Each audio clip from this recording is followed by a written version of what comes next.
So a while back I was having this debate with a feminist. She claimed that women could compete with men at soccer but weren't allowed to because of gender segregation in sports enforced by the patriarchy.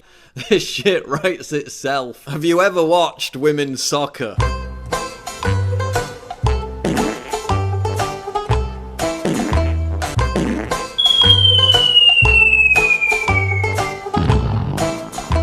Yeah, not noted for its high quality. Look what happened when the professional, international Australian women's soccer team played a team of 15-year-old boys. The 15-year-old boys team won 7-0. They called this a shock result. It wasn't a shock result. Even at 15, the boys were physically superior to a highly trained team of adult female professionals. Yet feminist blogs like this one claim that cultural biases are to blame for men outperforming women and that sex segregation in sports needs to be abolished. For me, it's patronising that women are treated differently, as if the only way a man can be competed against is by making things easier for women. Men being better at sports has nothing whatsoever to do with culture, society, or the patriarchy. Men are physiologically stronger than women, which is why they are significantly better at the vast majority of sports. It's basic frigging science. Oh no! Biological males have more testosterone, which makes them more competitive. Men have naturally higher levels of anabolic steroids, which helps them recover stamina quicker. Men have higher hemoglobin counts in their blood, which helps circulate oxygen better around the body. Men have greater muscle mass. They have thicker tendons. They have more bone density. That's why they can punch harder, kick a ball further, throw longer, run faster, and swing a racket with more power. In the few endurance sports that women are better than men, like long distance swimming, it's women's physiological differences that give them the edge. Women are better at endurance swimming because they have more body fat than men and are more buoyant. So again, even when you flip it round, it's physical. It has nothing to do with culture, society, or the patriarchy. Men are naturally better at sports. Deal with it. But there's such rampant misandry that feminists still refuse to accept this manifestly provable objective fact. They want mixed sports teams, which would just make everything shitter and less entertaining.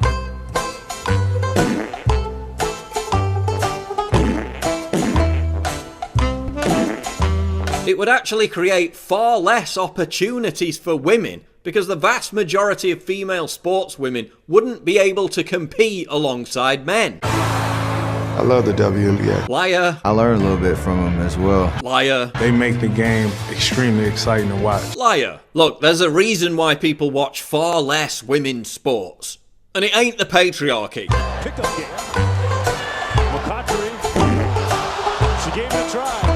D-4 execution. What happens when male to female transgenders compete against women? They all completely crush the opposition. Transgender weightlifter Laura Hubbard, born a man, just broke a world record, beating her nearest female competitor by 19 kilograms. Runner Caster Semenya, a hermaphrodite with 3 times the normal testosterone than other women. She completely dominates them. Transgender MMA fighter Fallon Fox, born a man. After Fox defeated Tamika Brents, breaking her eye socket, Brents, herself a strong fighter, said, quote, "I've never felt so overpowered ever in my life." That's because no matter what gender pronoun you call yourself, biology is king.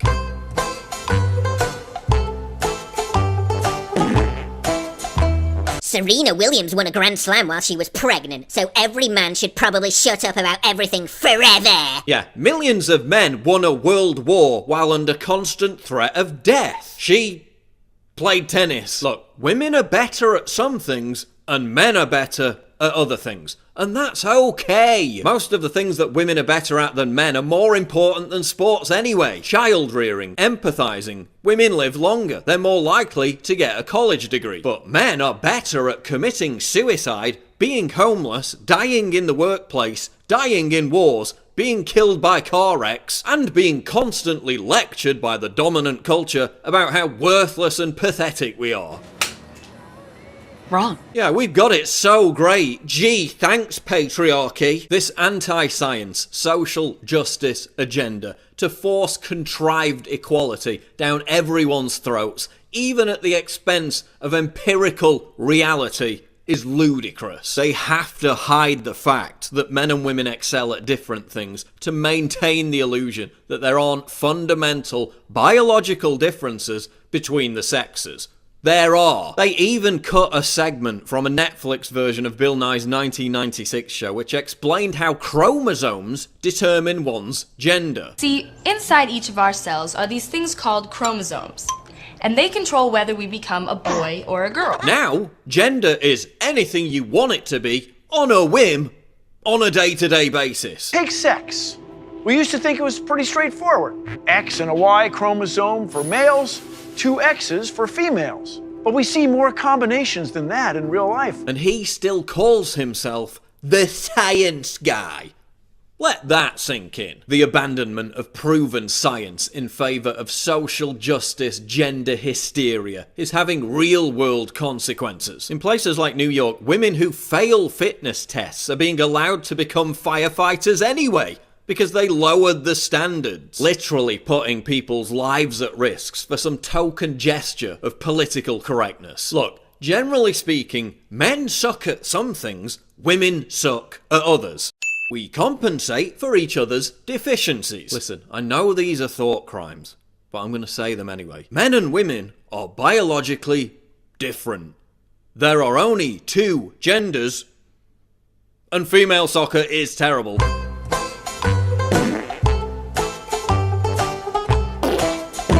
Those 3 things are all objectively true, and no matter how much you virtue signal about it, no amount of enforced, contrived gender equality can ever change the basic nature of reality.